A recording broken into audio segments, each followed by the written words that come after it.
Que a gloriosa paz de nosso Senhor e Salvador Jesus Cristo alcance cada coração nesta hora, na manhã do dia 22 de março de 2020.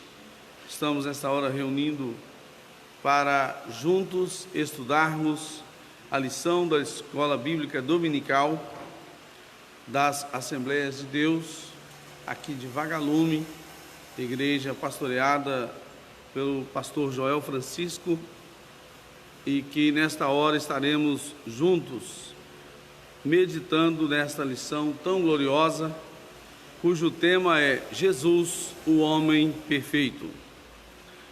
Neste trimestre estamos estudando a lição cujo tema do trimestre é a raça humana, origem, doutrina e redenção. O comentarista deste trimestre é o pastor Claudionor Corrêa de Andrade, decano da Casa Publicadora das Assembleias de Deus. E desta feita estaremos estudando sobre Jesus, o homem perfeito. O texto áureo diz-nos: e crescia Jesus em sabedoria e em estatura e em graça para com Deus e os homens. Está registrado em Lucas, capítulo 2, versículo 52. A verdade prática diz-nos: verdadeiro homem e verdadeiro Deus, o Senhor Jesus Cristo, é igual ao Pai e semelhante a nós. Sua divindade e humanidade não são aparentes, são reais, perfeitas e plenas. O nosso texto bíblico básico, ou a leitura bíblica em classe, ela está registrada no Evangelho segundo escreveu Lucas, no capítulo 2, versículos 40 a 52, que diz-nos: e o menino crescia e se fortalecia em espírito, cheio de sabedoria, e a graça de Deus estava sobre ele. Ora, todos os anos iam seus pais a Jerusalém à festa da Páscoa, e tendo ele já 12 anos, subiram a Jerusalém segundo o costume do dia da festa. E regressando eles, terminados aqueles dias, ficou o menino Jesus em Jerusalém, e não o souberam seus pais. Pensando, porém, eles que viria de companhia pelo caminho, andaram o caminho de um dia e procuravam-no entre os parentes e conhecidos. E, como o não encontrassem, voltaram a Jerusalém em busca dele. E aconteceu que, passado 3 dias, o acharam no templo, assentado no meio dos doutores, ouvindo-os e interrogando-os. E todos os que o ouviam admiravam a sua inteligência e respostas. E quando o viram, maravilharam-se, e disse-lhe sua mãe: filho, por que fizeste assim para conosco? Eis que teu pai e eu, ansiosos, te procurávamos. E ele lhes disse: por que é que me procuráveis? Não sabeis que me convém tratar dos negócios de meu pai? E eles não compreenderam as palavras que lhes dizia. E desceu com eles, e foi para Nazaré, e era-lhe sujeito. E sua mãe guardava no coração todas essas coisas. E crescia Jesus em sabedoria, e em estatura, e em graça para com Deus e os homens. Neste texto da lição, podemos observar a fase de criança e também a fase de adolescência de nosso querido e glorioso Salvador, Senhor Jesus. E isto comprova a sua fase humana, não é? Como vamos expor aqui no comentário desta lição. E diz-nos o texto sagrado que Jesus, ainda na sua adolescência, ele já despontava nas respostas que a ele eram feitas perguntas e ele se respondia, e todos ficavam admirados das respostas que ele tinha. Claro que as pessoas, nem todos sabiam a origem do Filho de Deus, não é? A não ser a sua própria família, sua mãe, por exemplo, que soube com certeza da sua forma como ele foi gerado, que foi uma forma diferente. Quando a Bíblia diz que ele é o unigênito do Pai, está dizendo que ele é o único que tem a mesma natureza de Deus, não é? Então, é o único gerado por obra e graça do Espírito Santo. Coube a Maria, tê-lo em seu ventre e assim desenvolver o feto, e assim a criança vir a nascer, desenvolver, crescer, não é? E tornar-se o homem que, segundo as Escrituras Sagradas, cumpriria todo o propósito de Deus e mostraria para toda a humanidade que é possível o homem viver para agradar a Deus. Pois foi desta forma que o Senhor Jesus Cristo deixou-nos o exemplo em toda a sua existência de como é possível o homem viver para agradar a Deus. Muito bem. A introdução da nossa lição, ela diz-nos o seguinte: se na lição passada estudamos, enfocaremos hoje a encarnação do Filho de Deus como o Filho do homem. Apresentaremos o Senhor Jesus Cristo como o ser humano perfeito. Nele que devemos pensar, falar e agir. Muito bem. Já de início deixamos bem claro que a humanidade de Jesus não era aparente, como muitos tentam crer. Em tudo era semelhante a nós, exceto quanto ao pecado. Se observarmos em linhas gerais as Sagradas Escrituras, observaremos que tudo que constitui o ser humano, a sua composição física, a sua composição psicológica, a sua composição espiritual, as necessidades básicas do ser humano, todas elas podem ser vistas na pessoa do homem Jesus. E frisamos outro sim que as suas duas naturezas, a natureza divina e a humana, elas não são conflitantes, mas perfeitíssimas e harmônicas.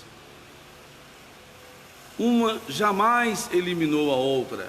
Ele simplesmente em dados momentos do seu ministério, da sua existência, ele abria mão da sua glória, porque se ele quisesse, ele simplesmente usaria o seu poder como Deus.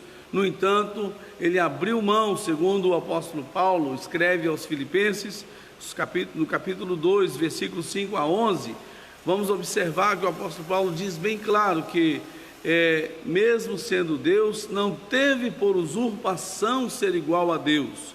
Ali não está dizendo que ele deixou de ser Deus, mas está dizendo que ele abriu mão da sua divindade, da sua glória, que tinha antes com o Pai, conforme ele mesmo dissera na oração que nós chamamos de sacerdotal, no capítulo 17 do Evangelho de João. Mas podemos perceber que ele abriu mão da sua glória e aqui na terra sujeitou-se a todas as leis humanas, para mostrar que em tudo nós podemos seguir-lhe o exemplo. É por esse motivo que somente ele pode salvar o pobre e miserável pecador. Que o Espírito Santo nos ajude a compreender esta maravilhosa e imprescindível doutrina da Bíblia Sagrada. O primeiro tópico diz aí: Jesus, verdadeiro Deus. Professamos que o Senhor Jesus Cristo era e é perfeitamente humano e perfeitamente divino. Ele não era meio homem e meio Deus, mas totalmente homem e totalmente Deus. Neste tópico, enfocaremos a sua divindade, sua eternidade com o Pai. O Senhor Jesus, como unigênito de Deus, não somente é eterno, como também é o Pai da própria eternidade. O profeta Isaías chegou a chamá-lo de Pai da eternidade, não é? Antes de sua encarnação, ele estava no Pai, e no Pai criou todas as coisas, conforme o evangelista João nos registra no capítulo 1, versículo 3. Suas atividades eternas são lindamente escritas no capítulo 8 de Provérbios. Ali ele é a sabedoria de Deus. Seus atributos, grandezas e perfeições.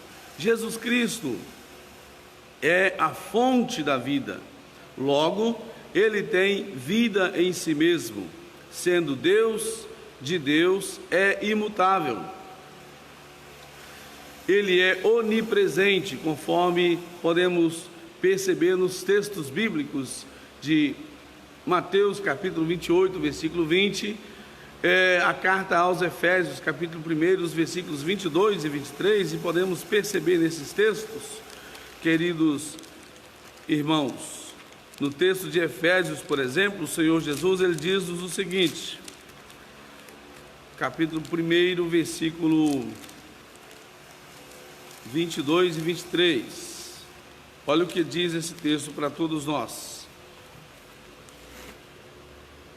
E sujeitou todas as coisas a seus pés, e sobre todas as coisas o constituiu como cabeça da igreja, que é o seu corpo, a plenitude daquele que cumpre tudo em todos, não é?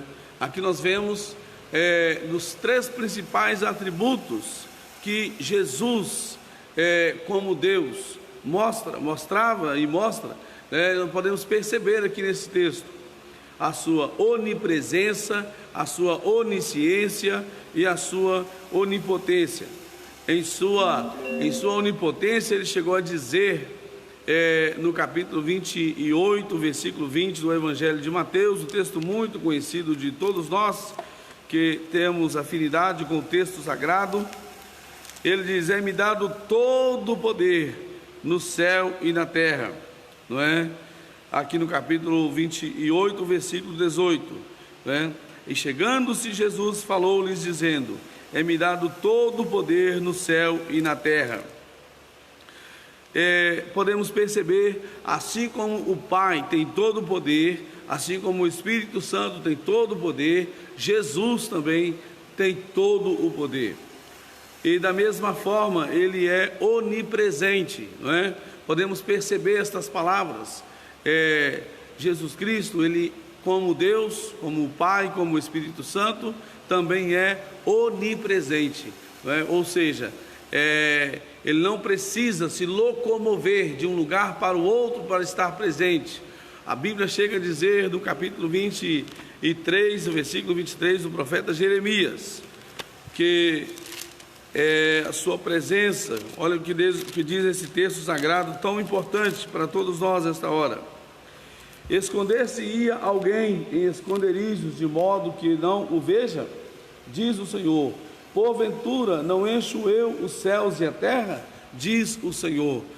Nesse texto podemos perceber que o Senhor Jesus Cristo, como o Pai e como o Espírito Santo, ele é onipresente, ele está em todos os lugares ao mesmo tempo. O salmista, no Salmo 139, ressalta também estas formas dos atributos, das qualidades que são inerentes à pessoa do Senhor Jesus Cristo, da pessoa do Senhor Deus Espírito Santo e da pessoa do Senhor Deus, o nosso Pai. No Salmo 139, ele diz-nos: Senhor, tu me sondaste e me conheces. E aqui nós vamos perceber durante todo a leitura desse salmo, não é? Que ele diz aqui: ó, cercas o meu andar e o meu deitar, conhece todos os meus caminhos.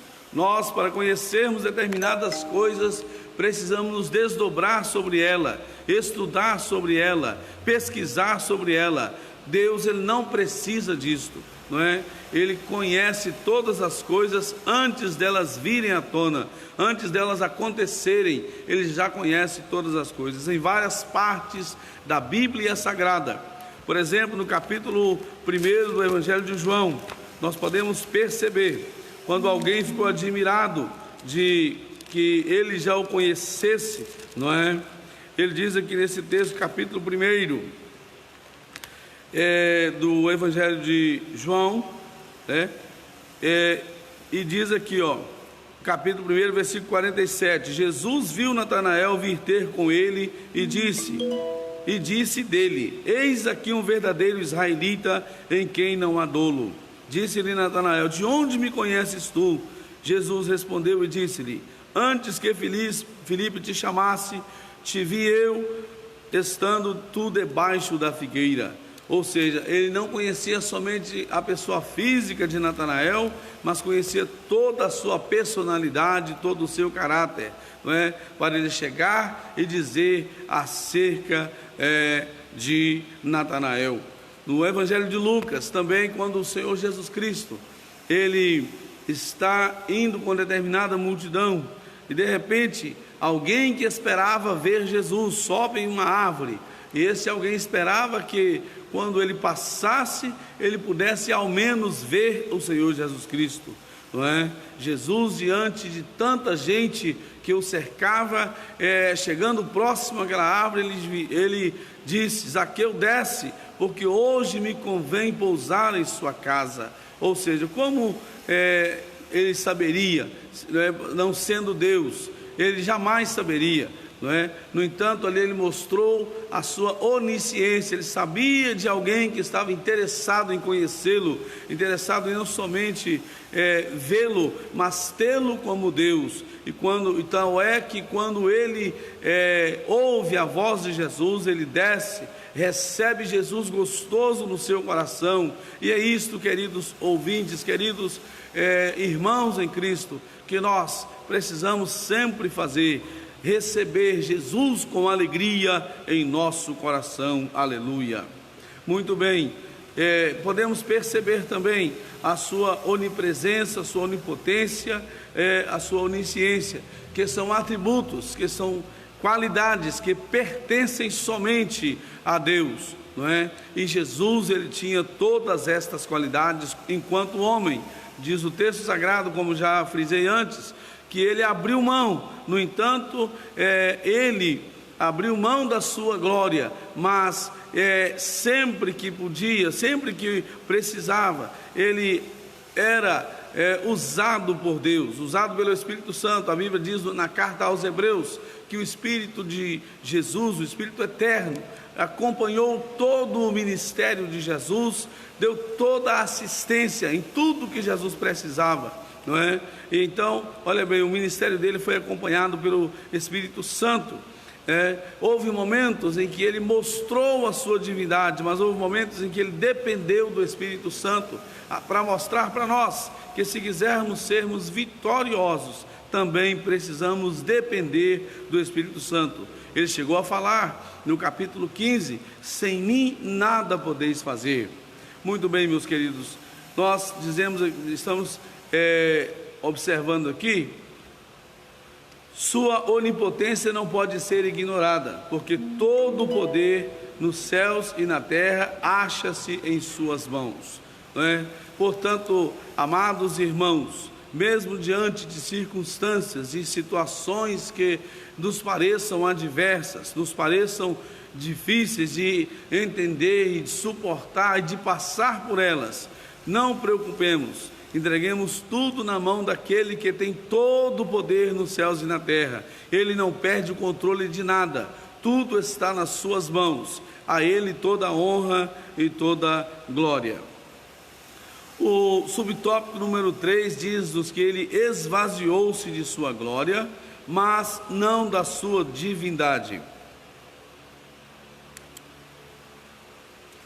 Quando de sua encarnação no ventre puro e virginal de Maria, o Filho de Deus não se esvaziou de sua divindade, mas sim de sua glória, conforme o texto que já mencionamos da carta de Paulo aos Filipenses, capítulo 2, versículos 5 a 11. Podemos atestar nestes versículos já mencionados, o Senhor Jesus, em seu ministério terreno, fazia uso dos seus atributos divinos sempre que necessário. Em sua oração sacerdotal, ele reivindica junto ao Pai, não a sua divindade, mas a glória que desde a mais remota eternidade desfrutara no perfeitíssimo e infinito círculo da Santíssima Trindade. Seus discípulos sabiam que ele era e é Deus. Aleluia. Prosseguindo, Jesus, verdadeiro homem. A concepção, a encarnação,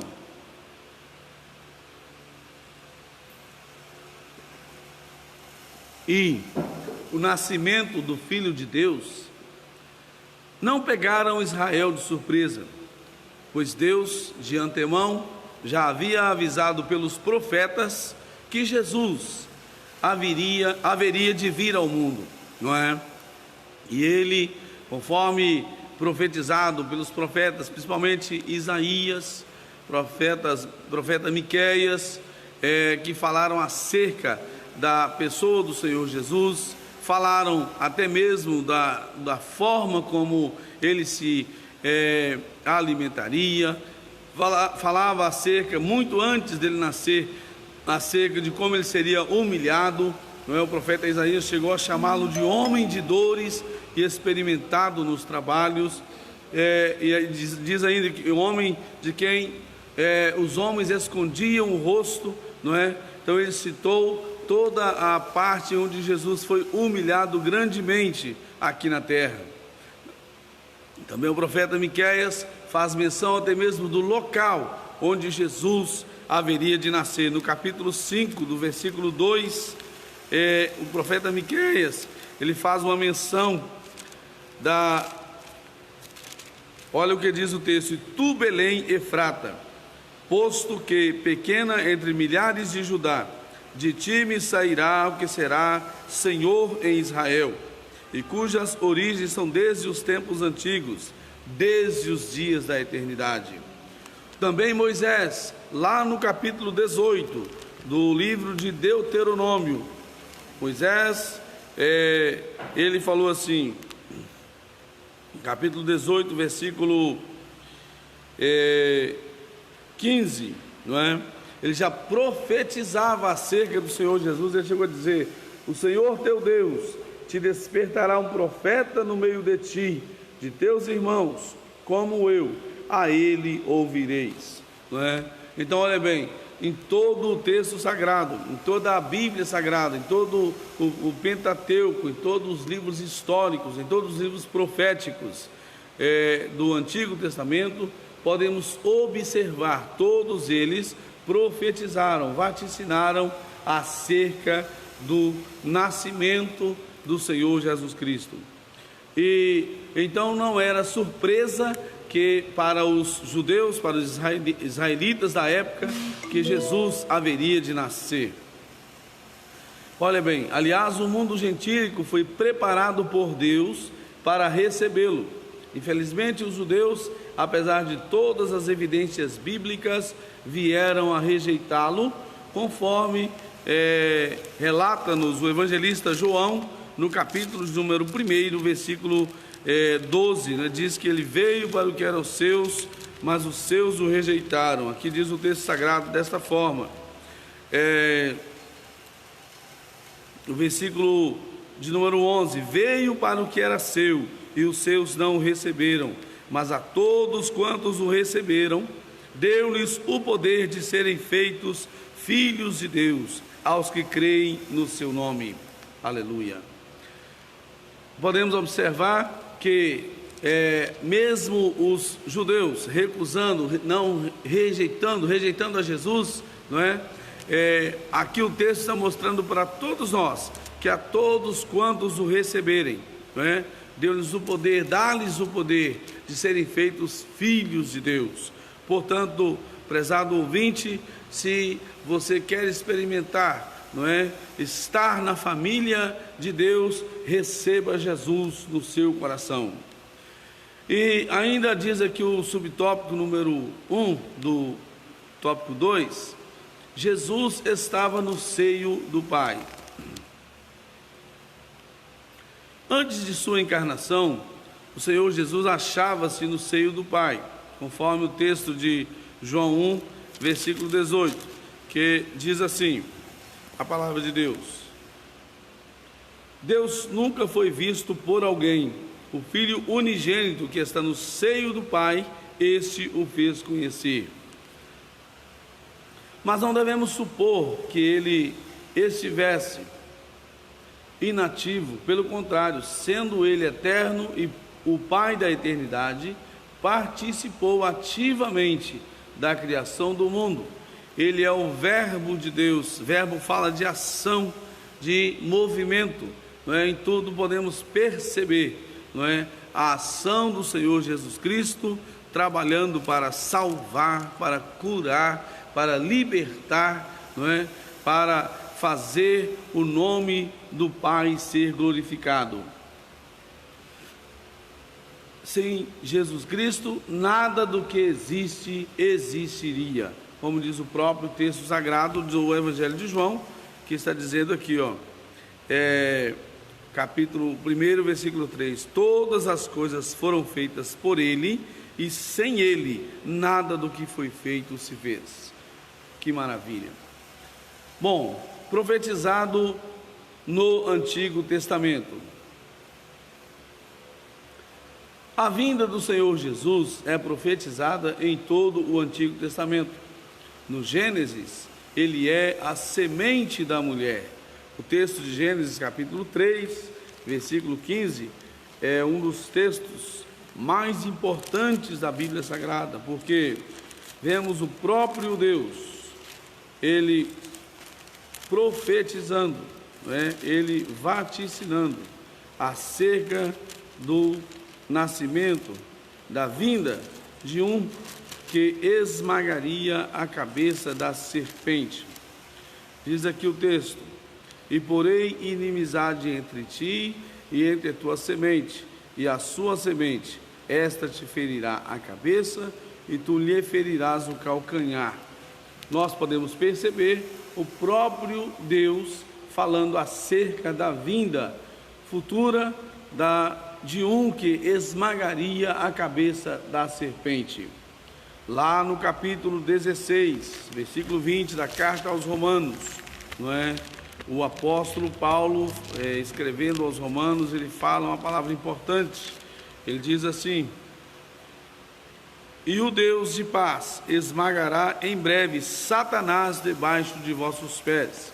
Então o Senhor Jesus já pisou na cabeça, e breve a igreja esmagará, não é, com a ajuda do Espírito Santo, a ajuda de Jesus, a Satanás debaixo de nossos pés. Queridos irmãos, ainda os profetas, Malaquias também chegou a mencionar, dizendo que ele é o sol da justiça. Esse texto também muito conhecido de todos, de praticamente todos nós, membros do corpo de Cristo, diz-nos o seguinte: e nascerá o sol da justiça, capítulo 4, versículo 2, aqui do profeta Malaquias. Olha o que diz esse texto maravilhoso: mas para vós que temeis o meu nome, nascerá o sol da justiça, e salvação trará debaixo das suas asas, e saireis e crescereis como os bezerros do cevadouro. Podemos observar tanto o primeiro livro do Antigo Testamento quanto o último livro do Antigo Testamento profetizando, falando acerca da vinda do Senhor Jesus Cristo. Entre ambos os livros há outras profecias carregadas de significados tanto para Israel como para os gentios. Jesus é o tema das duas principais alianças da história sagrada: a aliança abraâmica e a aliança davídica, conforme podemos perceber no texto de Gênesis 12, versículos 1 a 3, E o texto de 2 Samuel, capítulo 7, eu vou ler o segundo texto, que diz-nos o seguinte, 2 Samuel, capítulo 7, versículo 16. Olha o que diz esse texto sagrado.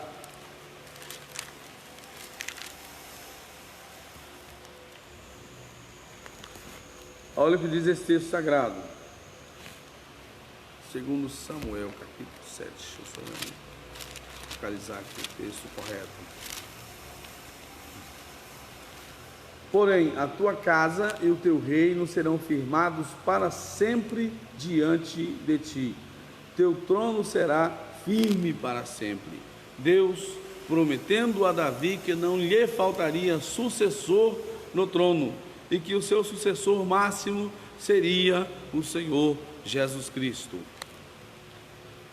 Ele também é mostrado nas genealogias, tanto o evangelista Mateus quanto o evangelista Lucas, eles mencionam a genealogia do Senhor Jesus Cristo, comprovando mais uma vez a humanidade do Senhor Jesus Cristo. Que coisa maravilhosa, não é, irmãos? Ele pôde ser comprovado a sua humanidade, que é o que é o tema da nossa lição de hoje, né?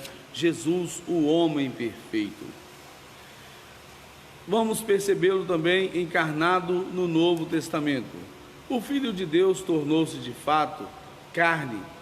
Sua humanidade, volto a falar, não era ilusória, mas real. Embora concebido sobrenaturalmente, o seu nascimento foi tão natural quanto o nosso, conforme o evangelista Lucas relata acerca do seu nascimento, capítulo 2, versículos 1 ao 7, o texto faz menção do nascimento, aqui o versículo 6, diz assim: e aconteceu que, estando eles ali, se cumpriram os dias em que ela havia de dar à luz. E deu à luz o seu filho primogênito, e envolveu-o em panos, e deitou-o numa manjedoura, porque não havia lugar para eles na estalagem. Esse texto comprova o fato da gravidez, do tempo decorrido, dos 9 meses que Maria ficou grávida da pessoa do Senhor Jesus Cristo. E mostra aqui também, no versículo 7, que o seu nascimento foi natural, como o nascimento de qualquer ser humano. Olha bem, sentiu dores e incômodos, teve fome e sede, em várias partes dos textos sagrados podemos perceber essas necessidades humanas do Senhor Jesus Cristo. Capítulo 19 do evangelista João, ele diz assim, versículo 28, diz assim o texto sagrado: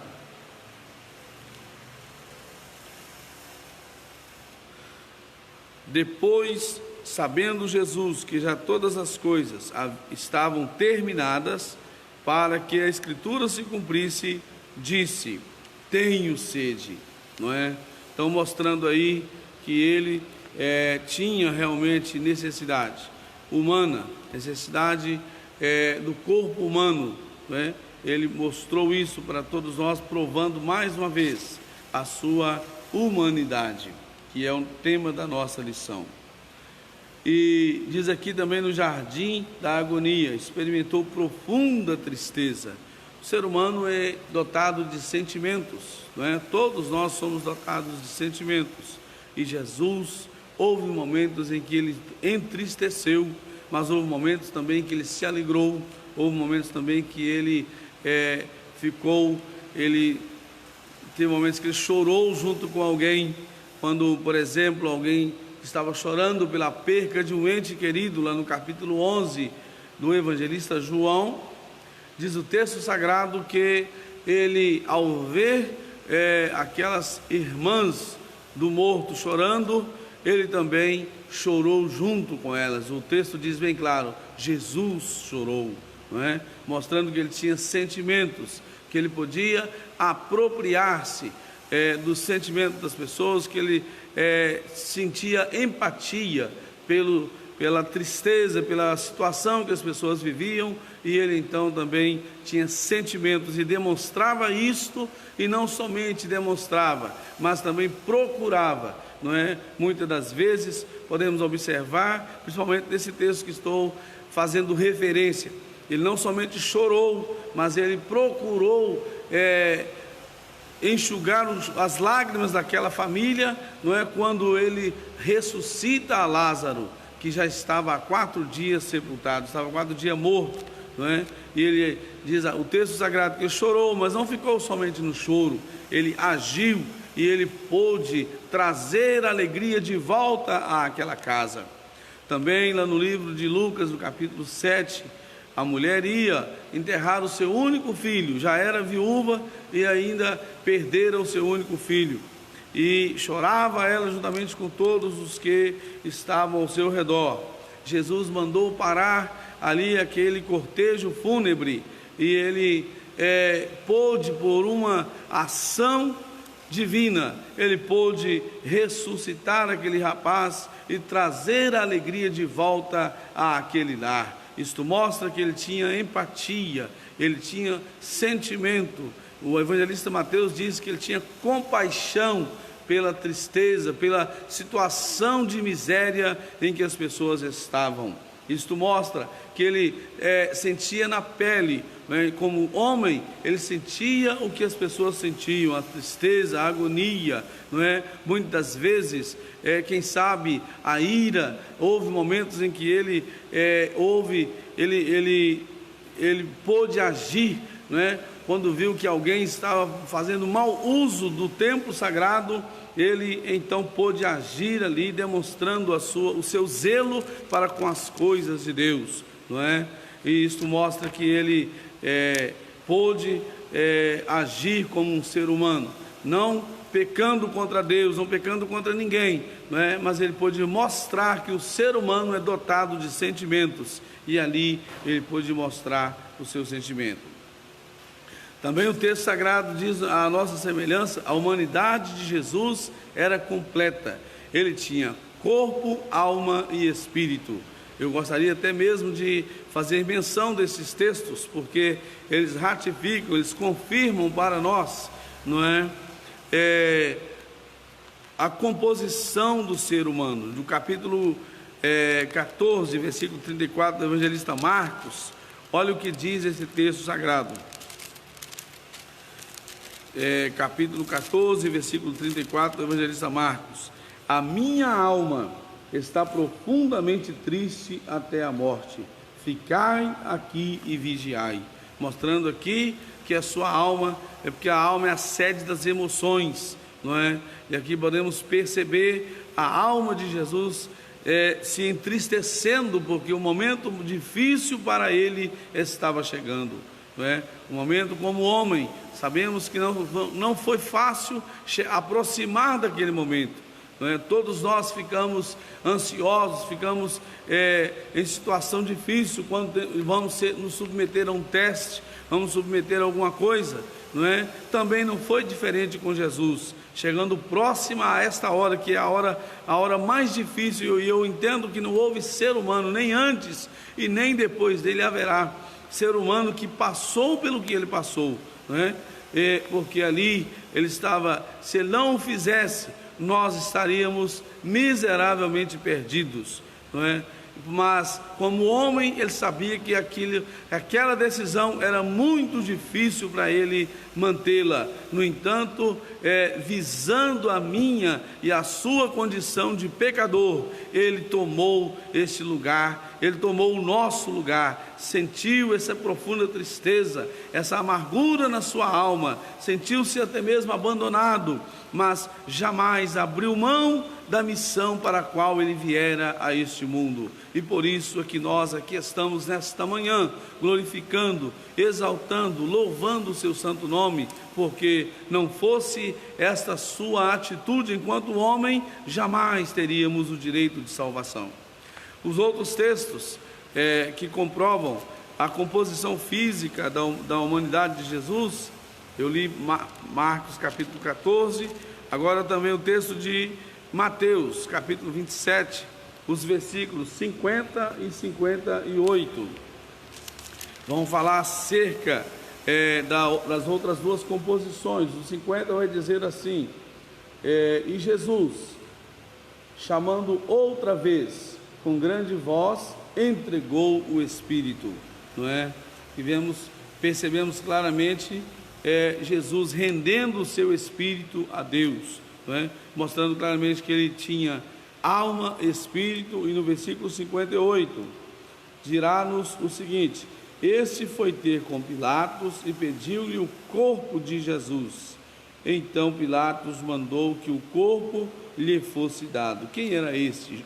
José de Arimateia, que procurou fazer uma coisa que ele havia colocado no seu coração de sepultar o Senhor Jesus, né? Ceder ali a sua sepultura. Diz aqui o versículo 60: e o pôs no seu sepulcro novo, que havia aberto em rocha, e rolando uma grande pedra à porta do sepulcro, foi-se, não é? Então, mostrando aqui claramente, nesses três textos sagrados, a composição humana de Jesus. Ele era composto de corpo, alma e espírito. Concluindo, afirmamos que a humanidade de Jesus era perfeita, em nada diferia da nossa, exceto quanto ao pecado. Ele não estava sujeito quer ao pecado original, quer ao pecado experimental. Todo ser humano, uma criança que está nascendo agora, às 9h30, em qualquer leito de hospital, ou mesmo, quem sabe, de alguma enfermaria, ela já nasce com o pecado original. Com Jesus isto não aconteceu, né? E mesmo depois a pessoa pode vir a experimentar o pecado, porque todo ser humano tem um certo período que nós chamamos pela Bíblia Sagrada de período da inocência. Esse período, a pessoa tem o pecado original, mas ela ainda não tem discernimento para escolher entre o bem e o mal. Então ele é chamado de um certo sentido de período da inocência do ser humano, não é? E que ele é assegurado pela Bíblia Sagrada, pelo próprio sacrifício de Jesus. De quem eu estou falando? Estou falando das crianças, não é? Não podemos delimitar aqui a idade, porque esta parte é bastante individual, mas podemos assegurar com certeza que Jesus ele falou no capítulo 18 do Evangelho de Mateus: deixai vir a mim as crianças, porque das tais é o reino dos céus. E Jesus, então, ele não veio com pecado, né? O escritor aos Hebreus, no capítulo 9, do versículo 28 da sua carta, ele diz, capítulo 9, versículo 27 e 28: e como aos homens está ordenado morrerem uma vez, vindo depois disso o juízo, assim também Cristo, oferecendo-se uma vez para tirar os pecados de muitos, aparecerá segunda vez sem pecado aos que o esperam para a salvação. Este texto assegura-nos claramente que Jesus teve toda a sua trajetória aqui na terra, não é? Tudo fizeram, o diabo fez de tudo para que tentasse a Jesus, para que desviasse dele o foco para o qual ele veio a esta terra. No entanto, Jesus, em momento algum, ele cedeu a Satanás, ele cedeu a sua carne, ele cedeu ao mundo, não é? São três coisas que, de acordo com o ensino da Bíblia Sagrada, que fazem o homem pecar, que é o diabo, o mundo e a nossa própria natureza carnal. No entanto, nenhum desses três itens, dessas três coisas tiveram nenhum poder sobre Jesus a fazê-lo transgredir a vontade de Deus. Em momento algum, a Bíblia diz que ele desviava-se do mal, não é? Ele desviava-se do mal. Portanto, por isso que o escritor aos Hebreus diz aqui no capítulo 4, que ele pode perfeitamente salvar todos os que a ele se chegam por Jesus Cristo. Então, podemos glorificar o seu nome, pois ele não estava sujeito ao pecado, seja ele o original, seja ele o experimental. Jesus também não nasceu fora do tempo, ele nasceu na plenitude dos tempos. O que diz o apóstolo Paulo na carta aos Gálatas, capítulo 4, versículo 4, o texto sagrado diz-nos claramente, o apóstolo Paulo escrevendo aos Gálatas, mas vindo a plenitude dos tempos, Deus enviou seu Filho, nascido de mulher, nascido sobre a lei, para remir os que estavam debaixo da lei, a fim de recebermos a adoção de filhos. Podemos perceber que Jesus, ele veio no tempo certo, inclusive, mesmo sendo homem, ele é o marco divisor da história da humanidade. Ele é o único homem que a sua história de vida, ela põe um marco divisor na história de toda a humanidade. A história é dividida em fases: história antiga, história medieval, história moderna e história contemporânea. E todas essas 4 divisões da história, ela tem um marco no meio, que é a vinda do Senhor Jesus Cristo. A Ele toda a honra e toda a glória. Em sua presciência, o que é isto? O fato de Deus conhecer as coisas antes delas virem à tona, antes delas virem a acontecer. Deus levantou 3 significativos povos e culturas a fim de preparar o mundo para recepcionar seu Filho e para cooperar na divulgação universal do Evangelho. Esses povos são Israel, a Grécia e Roma. Israel por quê? Porque seria por meio de Israel, do povo judeu, que Jesus viria a este mundo. Jesus falando para a mulher no capítulo 4 do Evangelho de João, ele diz assim: a salvação vem dos judeus, Ao dialogar com aquela mulher à beira do poço de Samaria, ele diz que a salvação vem dos judeus. Aquela mulher ficou preocupada no capítulo 4, versículo 22, nós adoramos o que sabemos, porque a salvação vem dos judeus, Então, olha bem, esse povo tem importância, ele tem muita importância no contexto sagrado da vinda do Senhor Jesus Cristo, até mesmo porque naquela época já haviam as sinagogas, já havia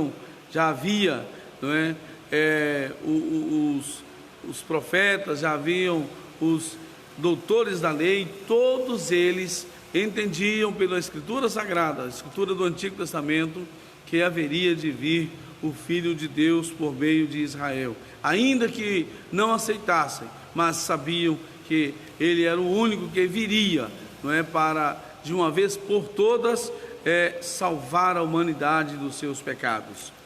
Também percebemos outro povo importante, que foram os gregos, Os gregos tiveram grande importância no mundo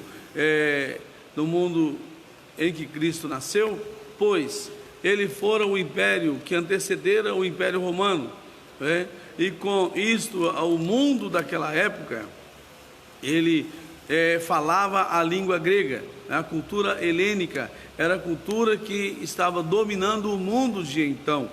Podemos perceber por intermédio do seu idioma e da sua filosofia, sua forma de vida, E Jesus, ele nasceu sob a língua, o mundo estava nesse momento sob a língua grega.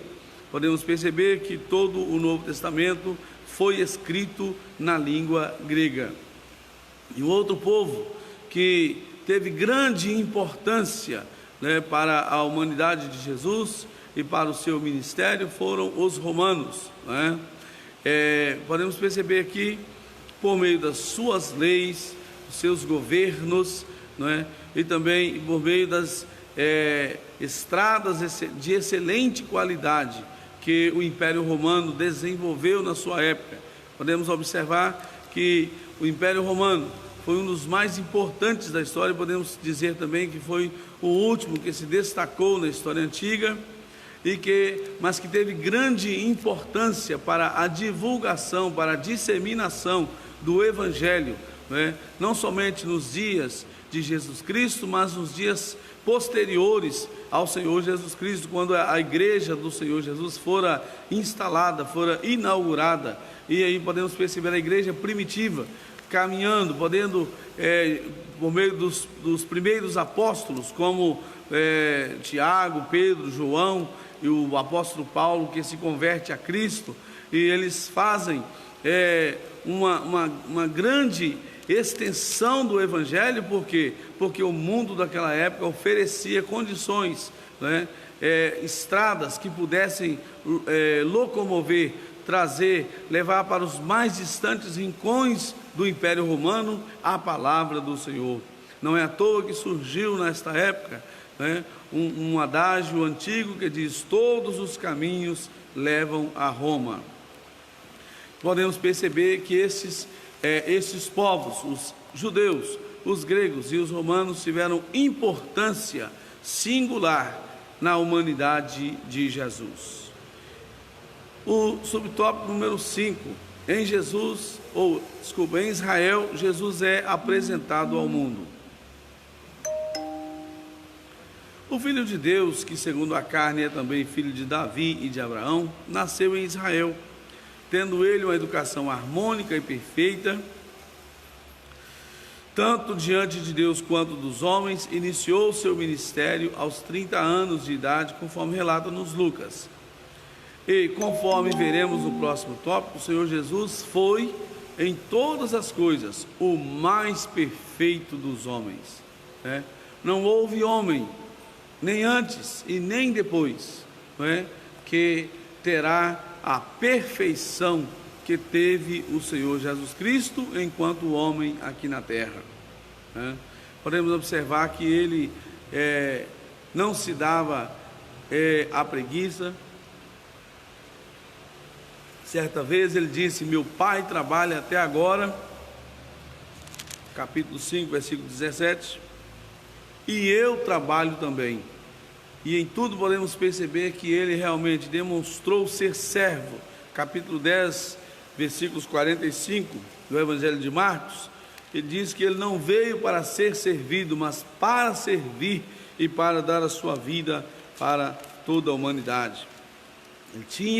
Ele sempre tinha em mente que ele veio para um propósito, não é? Quando alguém ficou preocupado, quando, por exemplo, o apóstolo Pedro, no capítulo 16 do Evangelho de Mateus, ele tem ali uma singular revelação de Deus, de quem era o Senhor Jesus Cristo, né? Quando Jesus reúne os seus discípulos e pergunta: quem dizem os homens ser o Filho do Homem? E cada um começou a sugerir e a dar as respostas que eles ouviam para Jesus. Pedro não fez como os discípulos. Ele, revelado pelo Espírito Santo, ele diz: tu és o Cristo, o Filho do Deus vivo. Naquele momento, o Senhor Jesus dirige-se a ele dizendo: bem-aventurado és tu, Simão Barjonas, porque não foi a carne e o sangue quem tu revelou, mas meu Pai que está no céu. E ali nós percebemos que ele confirma, né, que Jesus era o Cristo, o Filho de Deus.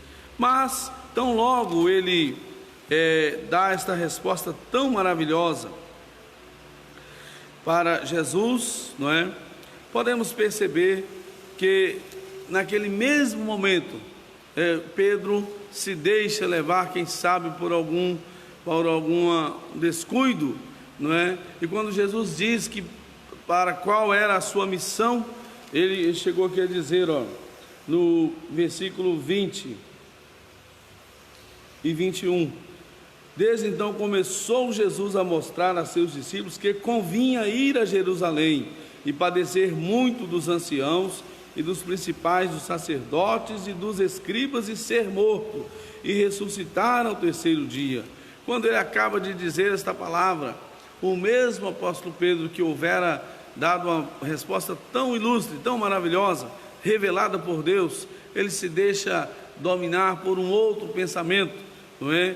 Que inclusive Jesus vai perceber e mostrar que para ele que aquilo não vinha dele, vinha do próprio diabo colocado no seu coração. E Pedro, tomando-o de parte, começou a repreendê-lo, dizendo: Senhor, tem compaixão de ti mesmo, de modo nenhum te acontecerá isso. Versículo 23, Jesus disse para ele: olha, Pedro. Ele, porém, voltando-se, disse a Pedro: para trás de mim, Satanás, que me serves de escândalo, porque não compreende as coisas que são de Deus, mas só as que são dos homens. Portanto, Jesus, ele tinha clara certeza, tinha muita certeza, né? Tinha plena certeza da sua missão, para a qual ele viera a este mundo, não é? Portanto, ele veio para cumprir um propósito: morrer por toda a humanidade e ressuscitar ao terceiro dia. Todos os milagres que ele realizou foi em favor dos que o procuravam, não é? O Senhor Jesus era um homem de dores e experimentado dos trabalhos, conforme falamos. Jesus também, ele é chamado de o último Adão. O primeiro Adão fracassou no Éden, o último Adão triunfou no deserto e no Calvário. Embora divino, Jesus não era menos humano que Adão. Na plenitude de sua humanidade, venceu as tentações por nós, para que nele fôssemos vivificados. O apóstolo Paulo, nesse texto de Coríntios, ele diz que o primeiro Adão, ele foi feito alma vivente, né? O segundo Adão, espírito vivificante. Que texto maravilhoso!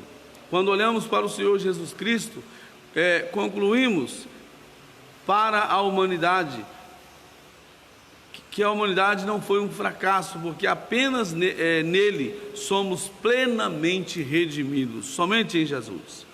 Perfeição moral e espiritual. Como frisamos, o Senhor Jesus, embora dotado de uma natureza humana igual à nossa, jamais esteve sujeito ao pecado. Eis o que escreveu o autor da Epístola aos Hebreus: porque nos convinha tal sumo sacerdote, santo, inocente, imaculado, separado dos pecadores, feito mais sublime do que os céus. Tanto no falar quanto no agir, Jesus era perfeito. Nenhum dolo ou engano achava-se em seus lábios. Ele era perfeitíssimo em todas as coisas. Ele é o nosso excelso modelo. Efésios capítulo 4, versículo 13, estamos findando aqui essa lição maravilhosa, onde nesse texto o apóstolo Paulo dirá para todos nós, 4, versículo 13, da carta da sua missiva aos Efésios, ele diz: até que todos cheguemos à unidade da fé e ao conhecimento do Filho de Deus, a varão perfeito, à medida da estatura completa de Cristo. Aleluia.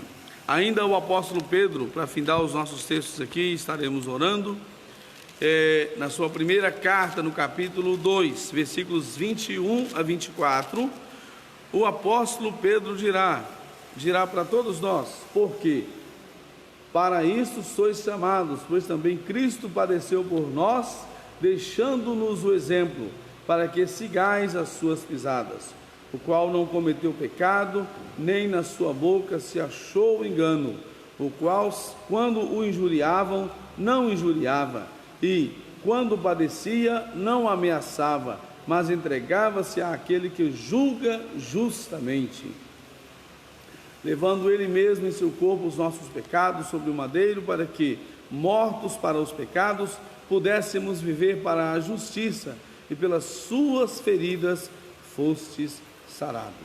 Graças a Deus. Que possamos seguir esse exemplo glorioso. Estamos findando esta lição maravilhosa.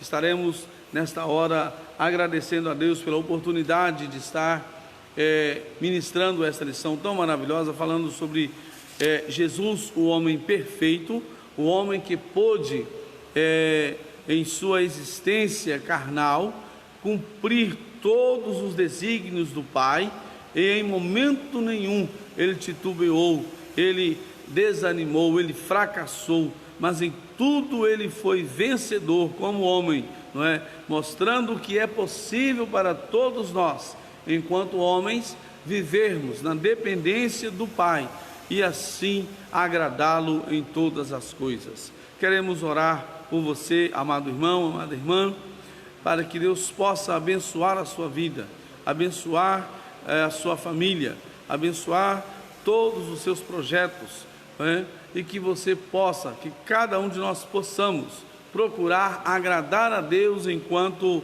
seres humanos, pois se assim não fosse possível, Jesus não teria vindo como homem, Nós podemos procurar agradá-lo.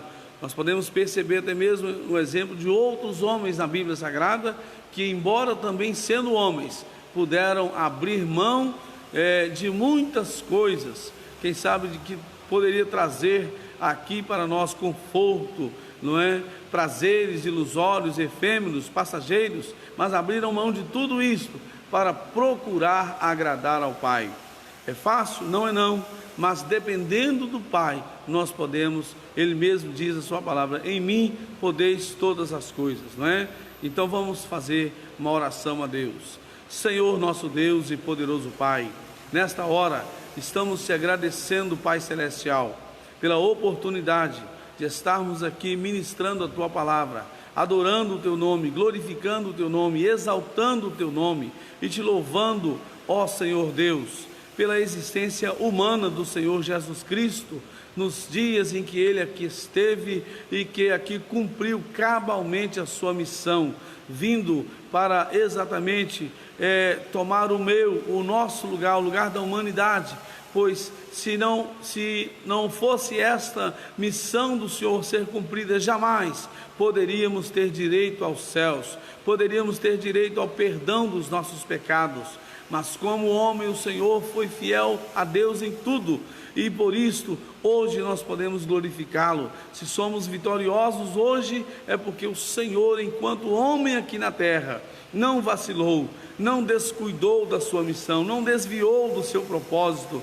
não perdeu o foco, mas manteve-se fiel àquele ideal para o qual o Senhor veio a esta terra, morrer por toda a humanidade, ressuscitar ao terceiro dia, dando a toda a humanidade, o direito de plena salvação em Cristo Jesus, o nosso Senhor. Suplicamos, ó Senhor Deus, nesta hora, a bênção do Senhor sobre a vida de cada irmão, cada irmã que está, quem sabe, assistindo a este vídeo nesta hora. Suplicamos a Tua bênção sobre a nossa nação, suplicamos a Tua bênção, ó Senhor, sobre a humanidade, sobre todo o planeta Terra. Esse momento, esses dias que estamos vivendo esta fase difícil, sabemos que o Senhor está conosco, que o Senhor não nos abandona em momento algum da nossa existência. Sabemos, ó Deus, que o Senhor não perde o controle de nada, tudo está nas Tuas mãos. Ó Senhor, que sejamos submissos ao Senhor, à Tua palavra. Pai querido, seja com a Tua igreja, seja com os governantes, seja, Senhor, com toda a humanidade nesta hora, trazendo salvação, perdão dos pecados, que os corações se abram para ouvir, ó Deus, e compreender e dar lugar ao Senhor nos seus corações. Pai santo, Pai amado, oramos por esta igreja aqui em Vagalume, pelo pastor Joel e toda esta igreja. Toma, Senhor, esta igreja em Tuas mãos. Pai Celeste, nós te agradecemos, Senhor, por esta grande oportunidade, em o nome de Jesus. Amém, amém. Deus abençoe a sua vida. Muito obrigado pela sua atenção nestes minutos que aqui passaram.